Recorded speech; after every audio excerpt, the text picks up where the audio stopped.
فاسألوا أهل الذكر إن كنتم لا تعلمون.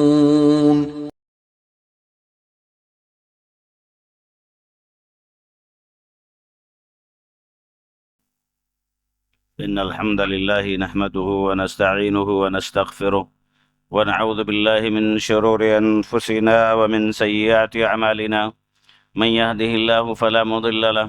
ومن يضلل فلا هادي له، وأشهد أن لا إله إلا الله وحده لا شريك له، وأشهد أن محمدا عبده ورسوله. أما بعد، فإن خير الحديث كتاب الله، وخير الهدي هدي محمد صلى الله عليه وسلم،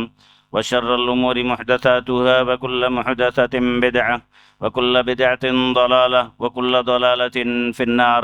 فأعوذ بالله السميع العليم من الشيطان الرجيم، من همزه ونفخه ونفثه. بسم الله الرحمن الرحيم. قاف والقرآن المجيد. بل عجبوا أن جاءهم منذر منهم فقال الكافرون هذا شيء عجيب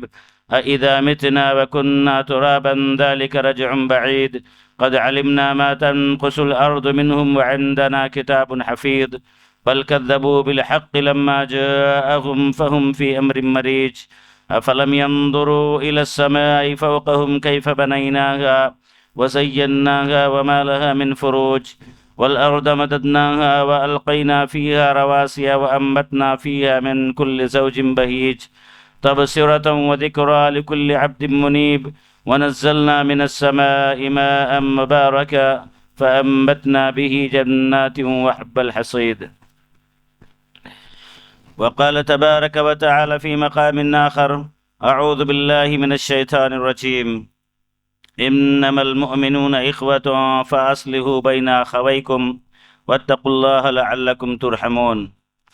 وقال النبي صلى الله عليه وسلم: لا يؤمن أحدكم حتى يحب لأخيه ما يحب لنفسه. رب اشرح لي صدري ويسر لي أمري واحلل عقدة من لساني يفقه قولي. رب زدني علما، اللهم انفعنا بما علمتنا وعلمنا ما ينفعنا وزدنا علما. حاضرین جمعہ،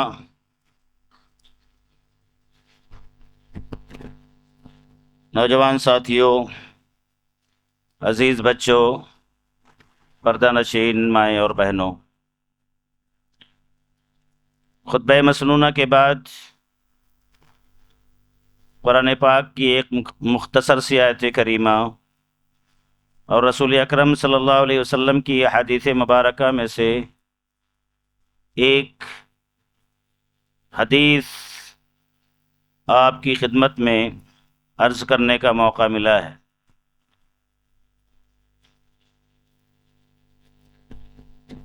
آیت کریمہ اور حدیث مبارکہ کی روشنی میں خطبے کا موضوع ہے اسلامی بھائی چارہ یا اسلامی اخوت۔ اسلامی بھائی چارہ کسے کہتے ہیں؟ ایک مومن کو کسی بھی طرح کی کوئی تکلیف پہنچے، کوئی مصیبت لاحق ہو، وہ کسی پریشانی میں مبتلا ہو، ایک دوسرے بھائی کا بھی حق بنتا ہے، اس کا اس دوسرے مومن بھائی پر حق بنتا ہے کہ اس کی اس تکلیف کو دیکھ کر کے اسے بھی تکلیف کا احساس ہو، اپنے بھائی کو پریشانی میں دیکھ کر کے یہ بھی پریشانی برداشت کرنے کی کوشش کرے، اور یہی نہیں، وہ خود دوسروں کو اپنی خود تکلیف برداشت کر کے دوسروں کو تکلیف سے بچانے والا ہو، اور یہی نہیں، اس سے اوپر ہو کر کے، اسلامی بھائی چارہ سے اوپر ہو کر کے انسانی بھائی چارے کی بھی اسلام نے تعلیم دی ہے۔ انسانی بھائی چارہ کیا ہے؟ صرف ایک مومن ہی نہیں کہ کسی ایک مومن کو تکلیف میں دیکھ کر کے ایک دوسرا مومن بھی تکلیف میں مبتلا ہو، اتنی ہی بات نہیں، اسلام نے تو اس سے بھی اوپر اٹھ کر کے انسانی بھائی چارہ کی بھی بات کی، اور بحیثیت انسان کوئی بھی انسان اگر کسی تکلیف میں مبتلا نظر آتا ہے تو مسلمان کی ذمہ داری ہے، اسلامی ذمہ داری ہے کہ وہ اس کی تکلیف کا بھی احساس کر کے اس کی تکلیف کے ازالے کی بھی، اس کی تکلیف کو دور کرنے کی بھی کوشش کرے۔ یہ انسانی بھائی چارہ ہے۔ اور اسلامی بھائی چارے کی بات کی جائے تو اسلامی بھائی چارے کا تقاضا یہ ہے، اللہ کے نبی صلی اللہ علیہ وسلم نے فرمایا مثل المؤمنین فی توادہم وتعاطفہم کمثل الجسد مثل المؤمنین فی توادہم وتراحمہم مثل المؤمنین فی توادہم وتعاطفہم کمثل الجسد الواحد اذا اشتکا منہ عضو تداعى له سائر الجسد بالسحر والحمى۔ انسانی بھائی چارہ کی مثال اللہ کے نبی صلی اللہ علیہ وسلم نے یوں دی کہ جیسے ایک بدن ہے اور ایک بدن کے اعضاء ہیں، ایک بدن کے ایک عضو کو کوئی تکلیف پہنچتی ہے تو دوسرے اعضاء بھی برداشت کرتے ہیں، دوسرے اعضاء بھی اس کا احساس کرتے ہیں، دوسرے اعضاء اس تکلیف میں اتنے ہی مبتلا ہوتے ہیں جتنی تکلیف ایک عضو کو محسوس ہوتی ہے اتنی ہی تکلیف پورے بدن کو محسوس ہوتی ہے۔ ایسا نہیں ہے کہ کوئی ایک انسان کے جسم کے ایک حصے میں تکلیف ہوتی ہے تو دوسرے حصے اس کو محسوس نہیں کرتے، سارے کے سارے اعضاء محسوس کرتے ہیں۔ یہی مثال اللہ کے نبی صلی اللہ علیہ وسلم نے مسلمانوں کو دی ہے۔ مسلمان اسلامی سماج کو ایک جسم قرار دیا ہے اور اسلامی سماج کے افراد کو جسم کے اعضاء قرار دیا ہے۔ تو جس طرح سے جسم کے عضو کو تکلیف ہوتی ہے سارے اعضاء محسوس کرتے ہیں، اسی طریقے سے ایک انسان کو، ایک مسلمان کو، ایک مومن کو کوئی تکلیف ہو تو اس کے سارے اعضاء یعنی سارے انسانوں کو، سارے مسلمانوں کو اس کی تکلیف کا احساس ہونا چاہیے۔ اور صرف احساس ہی نہیں بلکہ اس کی تکلیف کے ازالے کے لیے، اس کی پریشانی کو دور کرنے کے لیے، اس کی پریشانی میں حصہ بٹانے کے لیے کوشش بھی کرنی چاہیے۔ اللہ کے نبی صلی اللہ علیہ وسلم نے فرمایا لا یؤمن احدکم، تم میں کا کوئی شخص مومن ہی نہیں ہو سکتا حتی یحب لأخیہ ما یحب لنفسہ، کہ اپنے لیے جو وہ پسند کرتا ہے، اپنے لیے جو کچھ وہ پسند کرتا ہے اپنے بھائی کے لیے بھی وہی پسند نہ کرے، تب تک وہ مومن ہی نہیں ہو سکتا، تب تک وہ مسلمان ہی نہیں ہو سکتا۔ میرے بھائی اور دوستو، ہم میں کا کون شخص نہیں چاہتا کہ وہ جسمانی طور سے صحیح سالم ہو؟ ہم میں سے کون نہیں چاہتا کہ وہ دنیا میں ترقی کرے، اس کی اولاد ترقی کرے؟ ہم میں سے کون نہیں چاہتا کہ وہ سماج میں محترم ہو، سماج میں لوگ احترام کی نگاہ سے اسے دیکھیں؟ ہم میں سے کون نہیں چاہتا کہ وہ دنیا کی بھی بھلائی، اسے دنیا کی بھی بھلائی ملے، آخرت کی اسے ساری بھلائیاں ملے؟ ہم میں سے ہر شخص کی یہ چاہت ہوتی ہے، لہذا یہی چاہت ہماری جو اپنے لیے ہے وہی چاہت ہماری اپنے دوسرے بھائیوں کے لیے بھی ہونی چاہیے، اپنے دوستوں کے لیے، اپنے پڑوسیوں کے لیے، اپنے رشتہ داروں کے لیے اور تمام مومنوں کے لیے ہونی چاہیے۔ وہی چاہت جس طرح سے ہم چاہتے ہیں کہ ہم دنیا میں خوشحال زندگی گزاریں، ہماری بھی یہی چاہت، ہماری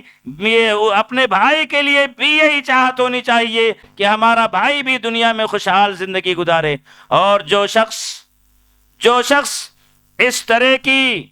طرح کا جذبہ رکھتا ہو، یعنی یہ مزاج رکھتا ہو، یہ تصور رکھتا ہو، یہ خیال رکھتا ہو، جو ایک اسلامی تقاضے کا، جو ایک اسلامی جو تقاضا ہے، اسلامی تقاضا ہم سے جو چاہتا ہے کہ ہم اپنے مومن بھائیوں کے لیے بھی وہی تکلیف کریں، اسی چیز کی خواہش کریں، اور اس کی خواہش کے ساتھ ساتھ اگر اسے کوئی تکلیف لاحق ہوتی ہے تو ہم اگر اس کو دور کرنے کی کوشش کرتے ہیں۔ اللہ کے نبی صلی اللہ علیہ وسلم نے فرمایا، من نفس عن مؤمن کربۃ من کرب الدنیا نفس اللہ عنہ کربۃ من کربات یوم القیامہ۔ جو کوئی شخص اپنے کسی مومن بھائی کی کسی تکلیف کو دنیا میں دور کرنے کی کوشش کرے گا، یا اپنے کسی مومن بھائی کی کسی پریشانی کو دنیا میں دور کرنے کی کوشش کرے گا، جو بھی اس کی کوشش کی کیپیسٹی ہے، چاہے وہ پیسے کے ذریعے سے اس کی مدد کر سکتا ہے، وہ بیمار ہے اسے اپنی گاڑی کے ذریعے سے ہاسپٹل پہنچا سکتا ہے، وہ ضرورت مند ہے اسے قرضہ دے سکتا ہے، یہ مثالیں ایک دو ہیں۔ کسی بھی طرح کی کوئی مدد ایک مومن بھائی اپنے دوسرے مومن بھائی کی کرتا ہے، اللہ کے نبی صلی اللہ علیہ وسلم نے فرمایا، نفس اللہ عنہ کربۃ من کربات یوم القیامہ، اللہ تعالیٰ قیامت کی پریشانیوں میں سے پریشانی اس کی دور فرمائے گا۔ آپ دنیا میں کسی کی پریشانی کو دور کرنے کی کوشش کریں گے، اللہ تعالیٰ آخرت میں آپ کی پریشانی کو دور کرے گا۔ وَمَن سَتَرَ مُسْلِمًا سَتَرَهُ اللَّهُ فِي الدُّنْيَا وَالْآخِرَةِ، اور جو بندہ کسی مسلمان کے عیب کو چھپائے گا، کسی مسلمان کے اندر انسان ہے، بشر ہے، کوتاہیاں ہوتی ہیں، غلطیاں ہو جاتی ہیں بشری تقاضے سے، اگر آپ کے بھائی کے اندر کوئی غلطی ہے، کوئی عیب ہے، کسی طرح کی اس نے کوئی ایسی حرکت کر لی ہے جو شریعت کی نگاہ میں بھی غلط ہے، سماج کی نگاہ میں بھی غلط ہے، آج کیا ہوتا ہے، آج اس کی غلطی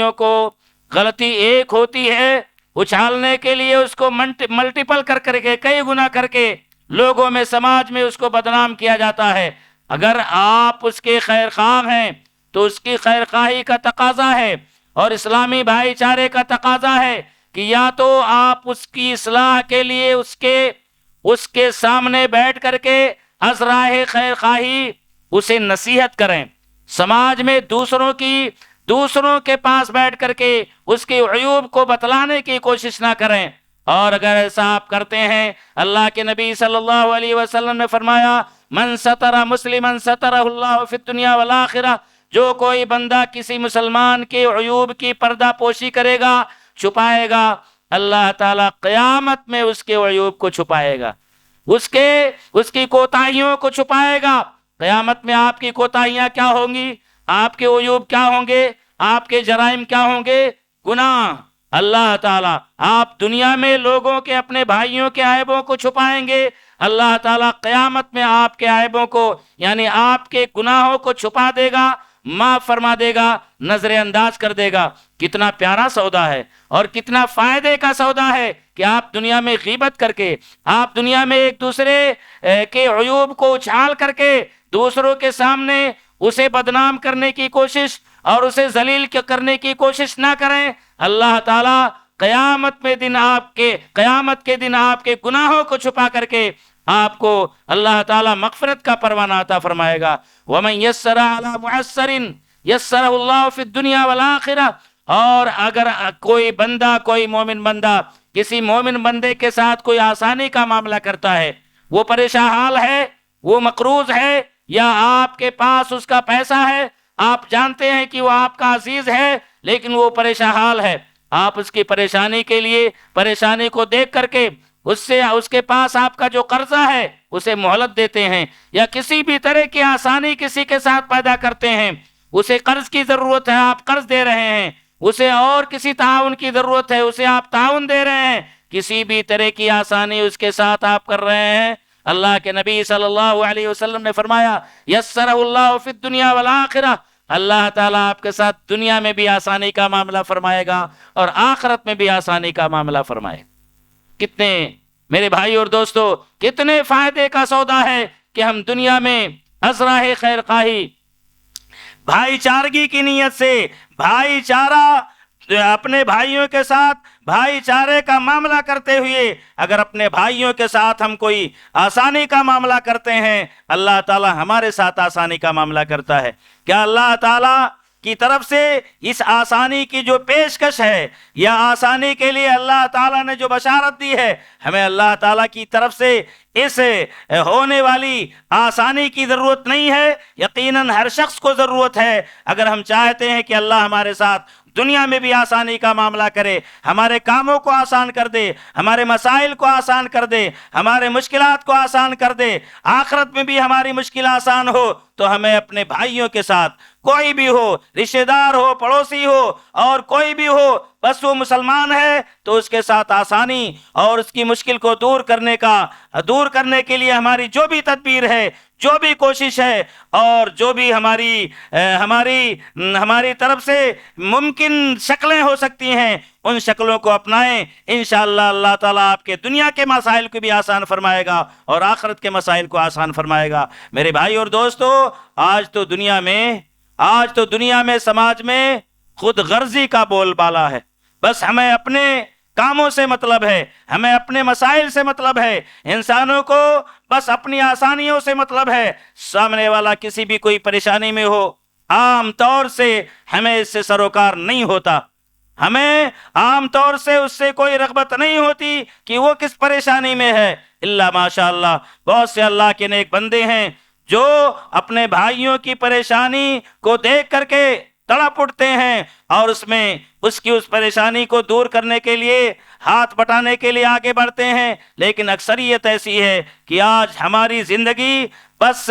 سیلف لائف کی زندگی گزر رہی ہے، ہمیں صرف اپنے مسائل سے دو چار ہے، رشتہ دار ہو، بھائی ہو، اور اسی طریقے سے کوئی بھی عزیز ہو، اس کی پریشانیوں سے ہمیں کوئی واسطہ نہیں رہتا ہے۔ میرے بھائی اور دوستو، اللہ کے نبی صلی اللہ علیہ وسلم کے تربیت یافتہ صحابہ کرام کی زندگیوں کو دیکھو کہ وہ اخوت، بھائی چارہ اور ایک دوسرے کے ساتھ ایک دوسرے کی تکلیفوں میں ہاتھ بٹانے کے لیے کس قدر پیش رہتے تھے۔ مہاجرین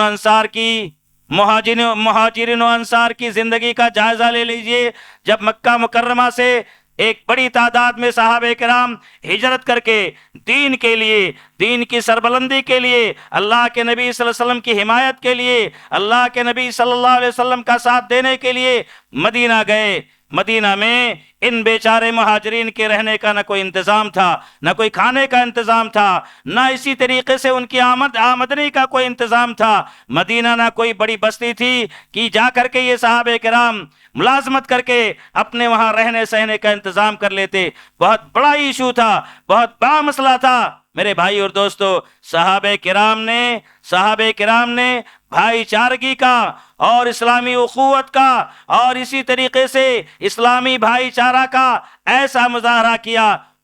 مدینہ کے انصار نے اپنے بھائیوں کو جو مکہ مکرمہ سے آئے تھے، مہاجرین کے لیے اپنے گھروں کے دروازے کھول دیے، اپنے گھروں میں حصہ دے دیا، اپنے باغات میں حصہ دے دیا، اپنی پراپرٹی میں حصہ دے دی، اور اپنے سینے ان کے تعاون کے لیے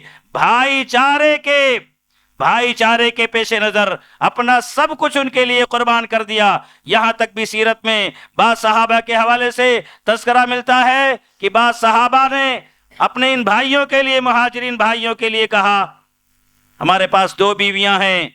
ان میں سے میں ایک کو طلاق دے دوں گا، عدت گزر جانے کے بعد آپ اس سے شادی کر لینا۔ میرے بھائی اور دوستو، اسلامی بھائی چارہ کی ایسی مثال انسانی زندگی میں شاید کہیں ملے جیسی مثال انصار نے قائم کی اپنے مہاجرین بھائیوں کے تعاون کے لیے، اپنے مہاجرین بھائیوں کے ساتھ اخوت کا معاملہ کرنے کے لیے، بھائی چارے کا معاملہ کرنے کے لیے۔ میرے بھائی اور دوستو، آج تو ان لوگوں نے اپنے ان بھائیوں کے لیے اتنی قربانیاں دیں، آج تو معاملہ یہ ہے کہ ہم میں سے بہت سارے بھائی اپنے سگے بھائیوں کو ان کا خود کا حق دینے کے لیے تیار نہیں۔ کتنے ایسے لوگ ہیں، حاجی صاحب ہیں، حلیہ اچھا ہے، لباس اچھا ہے، شریفانہ ہے، نمازی ہیں، لیکن اپنے بھائی کا خود کا اس کا حق دینے کے لیے تیار نہیں۔ اس کے حق کو غصب کیا ہوا ہے، اس کے حق کے ساتھ زیادتی کی ہوئی ہے۔ میرے بھائی اور دوستو، کیا اخوت اور بھائی چارے کا یہی تقاضا ہے؟ اور اس سے بھی آگے بڑھ کر کے میرے بھائی اور دوستو دیکھیے، آج ہم میں سے کتنے بھائی، آج ہم میں سے کتنے بھائی نہیں بلکہ ہماری اکثریت 90 سے زیادہ فیصد ہماری تعداد ایسی ہے جنہوں نے اپنی بہنوں کے حق کو غصب کیا ہوا ہے، اپنی بہنوں کے حق کے ساتھ زیادتی کی ہوئی ہے، اور یہ زیادتی مسلسل ہمارے مسلم سماج کا المیہ بنی جا رہی ہے، ہمارے مسلم سماج کا ایک بہت بڑا ایشو بنا ہوا ہے، اور ایک بہت بڑی میرے بھائی اور دوستو دھاندلی بنی ہوئی ہے۔ کیا بھائیوں نے بہنوں کا حق دینا بند کر دیا ہے؟ کیا یہی بھائی چارہ ہے؟ وہ آپ کی بہن ہے میرے بھائی اور دوستو، جس گود میں آپ پلے ہیں اسی گود میں وہ بھی پلی ہے، جس خون سے آپ پیدا ہوئے ہیں اسی خون سے وہ بھی پیدا ہوئی ہے۔ آپ کا اگر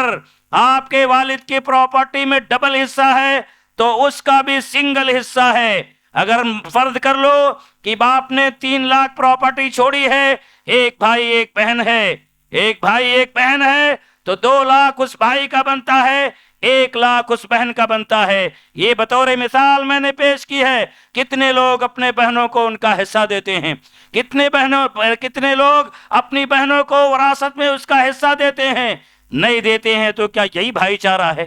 بھائی چارے کا یہی تقاضا ہے؟ بھائی چارے کا اسلامی جو تقاضا ہے، ہم اس کے حق کو کس طرح سے غصب کر کے میرے بھائی اور دوستو اللہ کی بارگاہ میں سرخرو ہوں گے؟ میرے بھائی اور دوستو یہ طے ہے، 100% 2 اور 2 4 کی طرح سے طے ہے۔ دنیا میں کوئی بھی شخص کسی کا بھی کسے باشد، چاہے وہ پڑوسی ہو، چاہے وہ رشتہ دار ہو، چاہے وہ بہن ہو، 1 روپیہ بھی زیادتی کر کے، اگر غصب کر کے، کھا کر کے قیامت کے دن اللہ کی بارگاہ میں جائے گا، اس کی بخشش نہیں ہو سکتی ہے، اس کی بخشش ممکن نہیں ہے۔ اس لیے کہ اللہ میرے بھائی اور دوستو اللہ کی بندگی میں آپ سے اگر کچھ کسی حد تک کوتاہیاں ہو جائیں، اللہ غفار ہے، غفور الرحیم ہے، توبہ کر لیں معاف کر دے گا۔ لیکن بندے کا حق آپ نے غصب کیا ہوا ہے، بہن کا حق، پڑوسی کا حق، بھائی کا حق آپ نے اگر غصب کیا ہوا ہے تو میرے بھائی اور دوستو قیامت کے دن آپ کی نجات ممکن نہیں ہے۔ اس بات کو طے کر لیں، اس بات کو ذہن میں بٹھا لیں، اس بات کو اپنے سینے میں پیوست کر لیں۔ نہ روزہ کام آئے گا، نہ نماز، نہ حج، نہ زکوٰۃ اور نہ دیگر عبادتیں۔ یہ بھائی چارے کا تقاضا بھی ہے اور یہ اس کا حق بھی ہے کہ اسے اس کے ساتھ یا کسی کے ساتھ بھی آپ کی اگر زیادتی رہی ہے تو قیامت کے دن آپ کے لیے انتہائی خطرناک معاملہ درپیش ہوگا۔ میرے بھائی اور دوستو آئیے اخوت اور بھائی چارے کی مثال میں اسلامی اصولوں کے حوالے سے یا اسلامی تاریخ کے حوالے سے یا اسلامی سیرت کے حوالے سے آپ کی خدمت میں رکھوں۔ جریر ابن عبداللہ البجلی رضی اللہ تعالیٰ عنہ ایک بڑے عظیم الشان صحابی گزرے ہیں۔ امام نووی رحمہ اللہ نے صحیح مسلم کی شرح میں ایک واقعہ لکھا ہے صحیح سند کے ساتھ ان کا، جریر ابن عبداللہ البجلی رضی اللہ تعالیٰ عنہ کا غلام کو بھیجا بازار میں گھوڑا خریدنے کے لیے۔ جریر ابن عبداللہ رضی اللہ تعالیٰ عنہ نے غلام کو بھیجا بازار میں گھوڑا خریدنے کے لیے۔ غلام 300 درہم میں گھوڑا خرید کر کے لے آیا اور گھوڑے کے مالک کو بھی ساتھ لایا اس کے دام کی ادائیگی کے لیے۔ جریر ابن عبداللہ رضی اللہ تعالیٰ عنہ نے گھوڑے کو دیکھا، غلام سے کہا کتنے میں لے کے آئے؟ غلام نے کہا 300 درہم میں۔ اسے ضرورت رہی ہوگی یا اسے تجربہ نہیں رہا ہوگا، گھوڑا اس سے زیادہ کی قیمت کا تھا۔ جریر ابن عبداللہ رضی اللہ تعالیٰ عنہ نے کہا، اس مالک سے کہا، گھوڑے کے مالک سے کہا، گھوڑے کو دیکھا، پرکھا اور کہا میرے بھائی یہ آپ کا گھوڑا 300 درہم کا نہیں، اس سے زیادہ کی قیمت کا ہے، 400 کم سے کم 400 درہم کا ہے، 400 درہم کا ہے۔ اس نے کہا میرے بھائی میں نے تو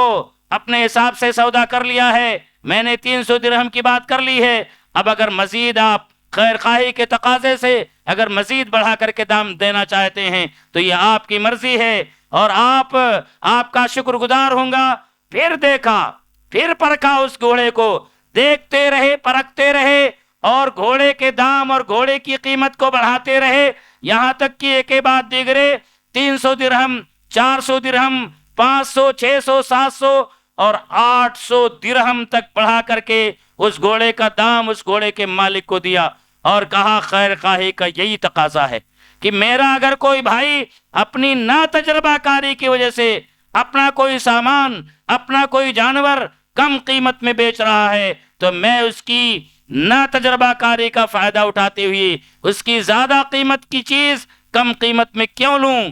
کہتے ہیں جب لوگوں نے کہا، جریر بن عبداللہ البجلی رضی اللہ تعالیٰ عنہ فرماتے ہیں کہ جب لوگوں نے کہا کہ جریر سودے کا لین دین کا یہ کون سا طریقہ ہے، وہ 300 درہم میں تو راضی ہو گیا تھا، اور اگر آپ اس کے اس گھوڑے کو 300 درہم میں لے بھی لیتے تو نہ تو شریعت کے حساب سے کوئی مذائقہ تھا اور نہ ہی اخلاقی طور سے کوئی مذائقہ تھا، کوئی حرج تھا، اور نہ آپ گنہگار ہوتے۔ جریر ابن عبداللہ البجلی رضی اللہ تعالیٰ نے فرمایا میرے یارو سنو، میں نے اللہ کے نبی صلی اللہ علیہ وسلم سے بیعت کی ہے، بیعت کا مطلب معاہدہ کیا ہے، بایعت رسول اللہ صلی اللہ علیہ وسلم علی اقام الصلاۃ و ایتاء الزکاۃ والنصح لکل مسلم،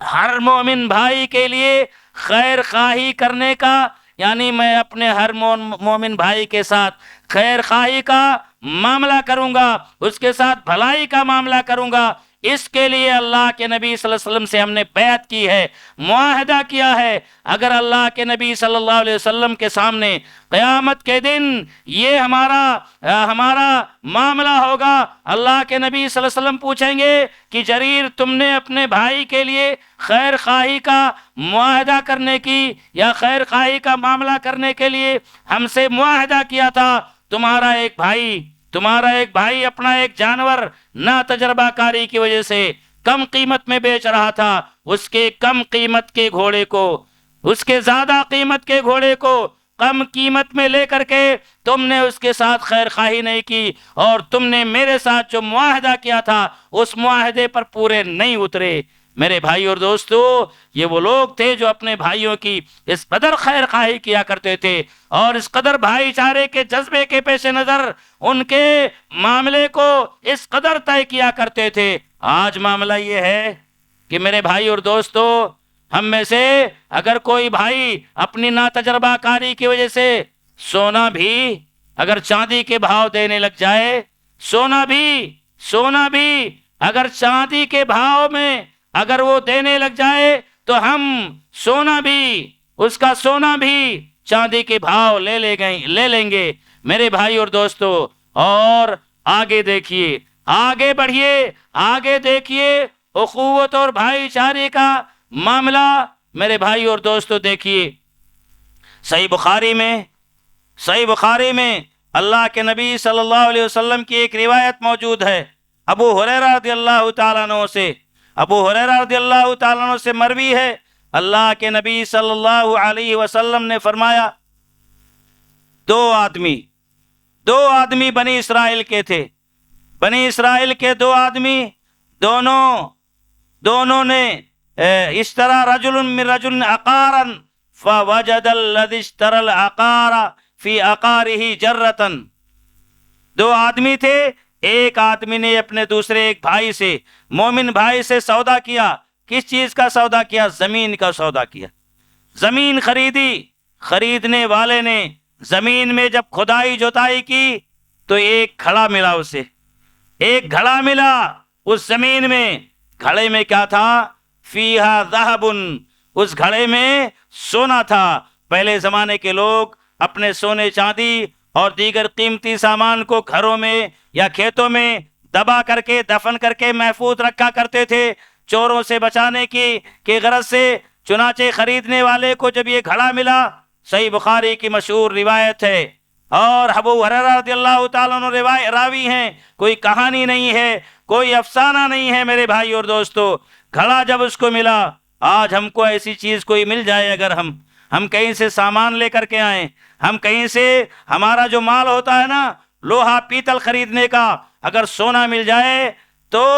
ایسے خفیہ طور سے، رازدانہ طور سے اسے رکھ لیں گے کہ کسی کو کانوں کان پتہ بھی نہیں ہوگا۔ میرے بھائی اور دوستو، یہ خیر خواہی کا تقاضا اور یہ ایمانداری کا تقاضا نہیں ہے۔ جب گھڑا اس کو ملا سونے کا، یہ بندہ گھڑا لیا اور جس سے گھڑا خریدا تھا اس اپنے بھائی کے پاس پہنچ گیا اور کہا میرے بھائی یہ آپ اپنا سونے کا گھڑا اپنے پاس رکھو،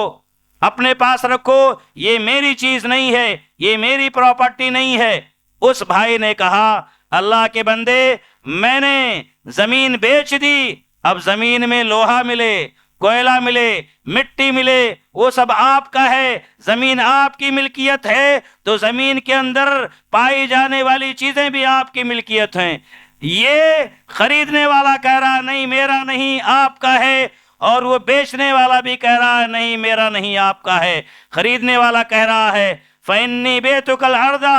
فَإِنِّي اشْتَرَيْتُ مِنْكَ الْأَرْضَ، میں نے تم سے تو زمین خریدی ہے، زمین کا پیسہ دیا ہے، اس سونے کا پیسہ تو نہیں دیا ہے۔ میرے بھائی اور دوستو،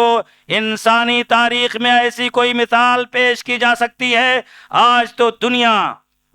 دنیا کا ہر بھائی اپنے دوسرے بھائی سے اپنے حق کے لیے لڑ رہا ہے۔ وہ کہہ رہا ہے میرا حق ہے، وہ کہہ رہا ہے میرا حق ہے، ہر جگہ میرے کی صدا ہے۔ ہر شخص اپنے حق کے پانے کے لیے ایک دوسرے سے کیا کر رہا ہے؟ ایک دوسرے سے تقاضا کر رہا ہے۔ یہاں میرے بھائی اور دوستو، بھائی چارے کی یہ اعلیٰ مثال دیکھیے۔ دونوں یہ اسلامی بھائی، دونوں یہ مومن بھائی ایک دوسرے سے تنازع میں لگے ہوئے ہیں اور ایک دوسرے سے تکرار میں لگے ہوئے ہیں۔ وہ کہتا ہے میرا نہیں تیرا ہے، وہ کہتا ہے میرا نہیں تیرا ہے۔ مسئلہ دونوں سے حل نہیں ہوا، دونوں ایک تیسرے آدمی کے پاس جاتے ہیں اپنے اس مسئلے کے حل کے لیے، اپنے اس مسئلے کے فیصلے کے لیے ایک تیسرے بھائی کے پاس جاتے ہیں۔ تیسرا بھائی، میرے بھائی اور دوستو، آج ہم اور آپ ہوتے،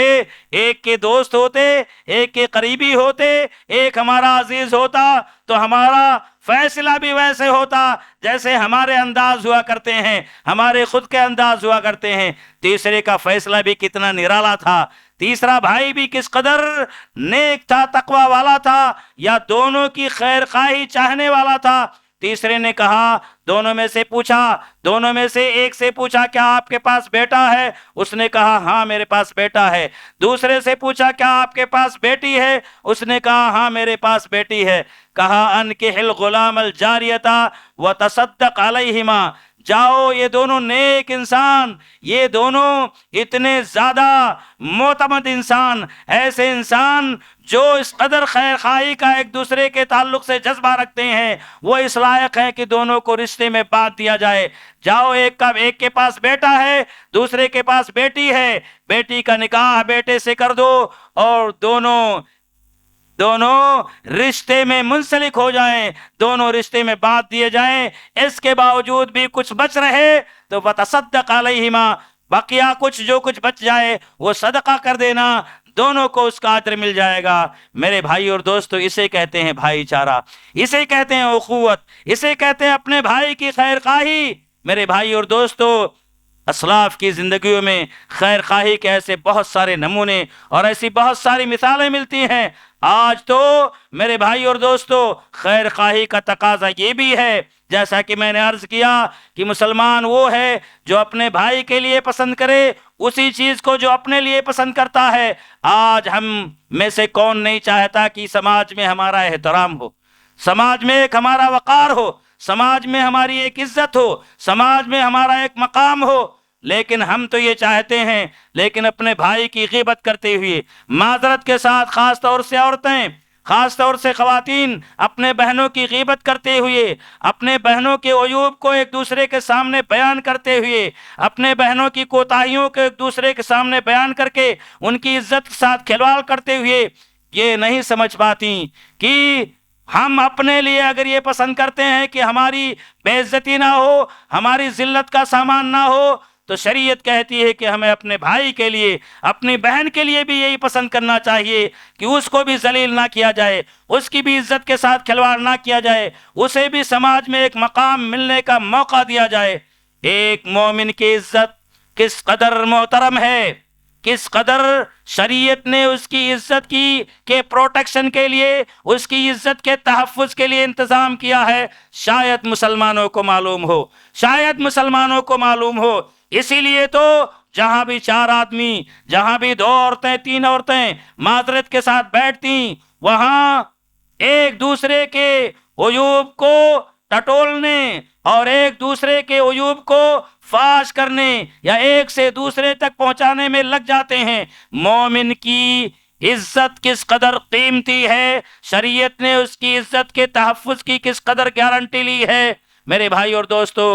صحیح روایت ہے، شیخ البانی رحمہ اللہ نے اس کی تصحیح فرمائی ہے۔ عبداللہ ابن عمر رضی اللہ تعالیٰ عنہ فرماتے ہیں کہ اللہ کے نبی صلی اللہ علیہ وسلم نے خانہ کعبہ کی طرف نگاہ ڈالی اور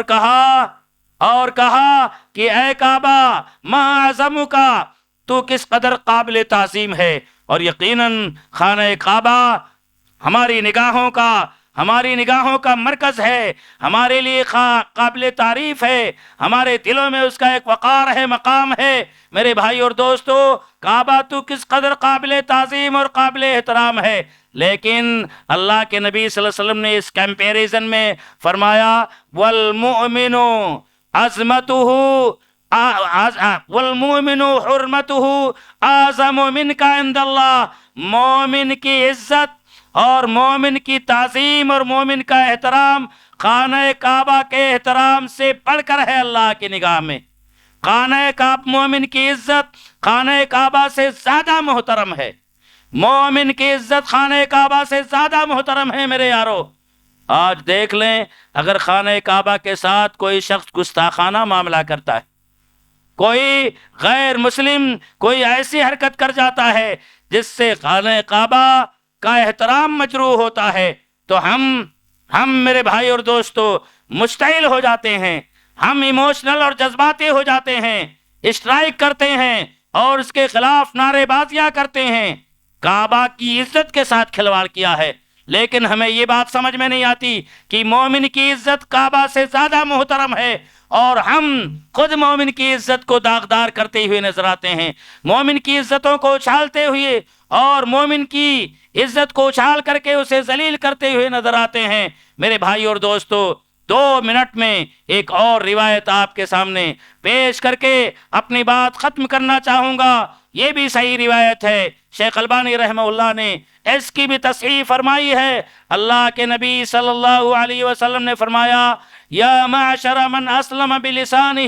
ولم یفض الایمان فی قلبہ، اے وہ لوگو جو زبان سے تو مسلمان ہو لیکن تمہارے دلوں میں ایمان داخل نہیں ہوا ہے، تمہارے دلوں میں ابھی ایمان نہیں پہنچا ہے۔ میرے بھائی اور دوستو، وقت ہوتا تو بتاتا کہ یہ کون لوگ ہوتے ہیں جن کے زبان پر تو ایمان ہوتا ہے لیکن دل میں ایمان نہیں بستا۔ ایسے لوگوں کو شریعت کی نگاہ میں منافق کہتے ہیں، لیکن یہاں مخاطب منافقین نہیں ہے۔ آگے کی گفتگو اللہ کے نبی صلی اللہ علیہ وسلم بتاتی ہے کہ اللہ کے نبی صلی اللہ علیہ وسلم کے اس جملے کے مخاطب ہم ہی اور آپ ہیں یا وہ لوگ ہیں جو آگے کے جرم کا ارتکاب کرتے ہیں۔ اللہ کے نبی صلی اللہ علیہ وسلم نے کہا کہ آئے وہ لوگوں جو زبان سے تو ایمان لائے ہو لیکن تمہارے دلوں میں ایمان داخل نہیں ہوا ہے، لا تؤذوا المسلمین، مسلمانوں کو ایذا مت پہنچاؤ، مسلمانوں کو تکلیف مت دو، مسلمانوں کو نہ ستاؤ،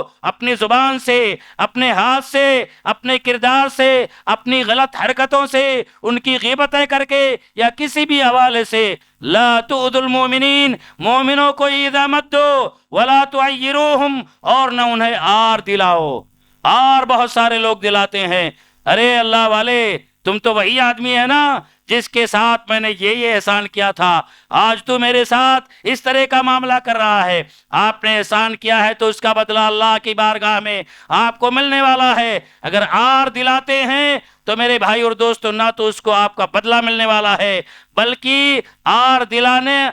دلانا شریعت میں اس قدر مذموم ہے کہ اللہ کے نبی صلی اللہ علیہ وسلم کو ایسے لوگوں کو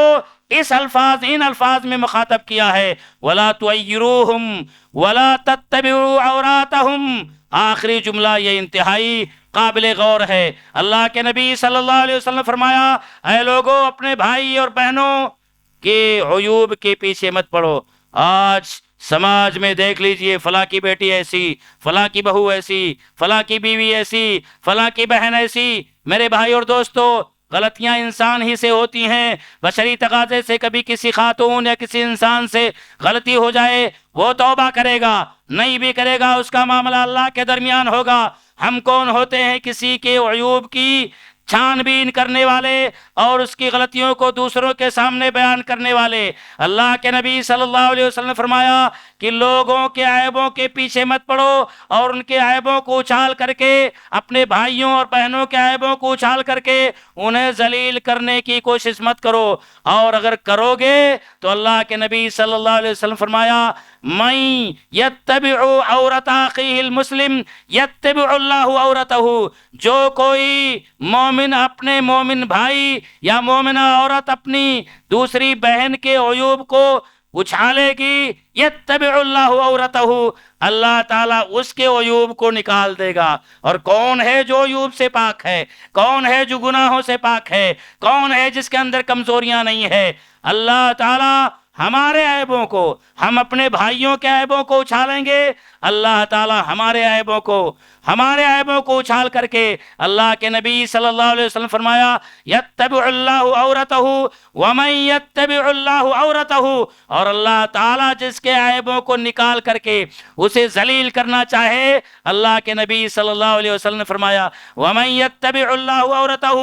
یفضعہ ولو فی جوف بیتہ، اللہ تعالیٰ کسی کے عیبوں کو نکال کر کے اسے ذلیل کرنا چاہے تو چاہے وہ اس گناہ کو اور اپنی اس غلطی کو اپنے گھر کے دروازوں کے اندر، گھر کے بھیتر ایک دم تنہائی میں کیا ہو، اللہ تعالیٰ سڑک پر، اللہ تعالیٰ روڈ پر، اللہ تعالیٰ معاشرے میں اس کو اچھال کر کے اسے ذلیل کر دے گا، اسے رسوا کر دے گا۔ تو میرے بھائی اور دوستو، بھائی چارے کا تقاضا اور بھائی اور اخوت کا تقاضا یہ ہے کہ ہم اپنے بھائیوں کے حوالے سے اپنے دلوں کو صاف رکھیں، اپنے بھائیوں کے حوالے سے ہمارے دلوں میں کینہ نہ ہو، نفرت نہ ہو۔ کینہ اور نفرت ہمارے دلوں میں ہونا یہ بھی بھائی چارے کے تقاضے کے خلاف ہے، اس لیے اپنے دلوں کو صاف کیجئے۔ اگر ہم، میرے بھائی اور دوستو، ہم سرخروئی چاہتے ہیں قیامت کے دن، اور وہ ساری بشارتیں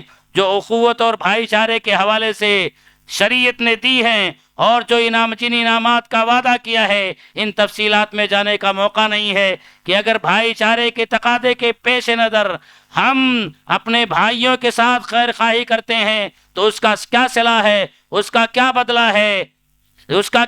ہے، انشاءاللہ اللہ تعالی ہمیں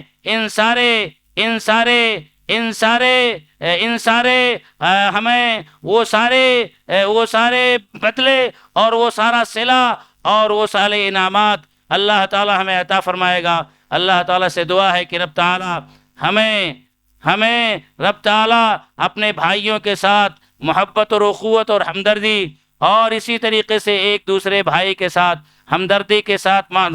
کا معاملہ کرنے، اور اپنے ایک بھائی کے ساتھ اخوت کا معاملہ کرنے، اور اپنے ایک بھائی کے ساتھ خیر خواہی کا معاملہ کر کے اس دنیا میں خیر خواہی اور بھلائی کے جذبے سے اپنے بھائیوں کے ساتھ ہمدردی کرنے کا معاملہ کرنے کی توفیق عطا فرما۔ زندہ رکھ تو اسلام اور ایمان پر زندہ رکھ، خاتمہ ہو تو اسلام اور ایمان پر ہو۔ بارک اللہ لنا ولکم فی القرآن العظیم ونفعانی وإیاکم بالآیات والذکر الحکیم، انہ تعالی جواد کریم ملک بر رؤوف رحیم۔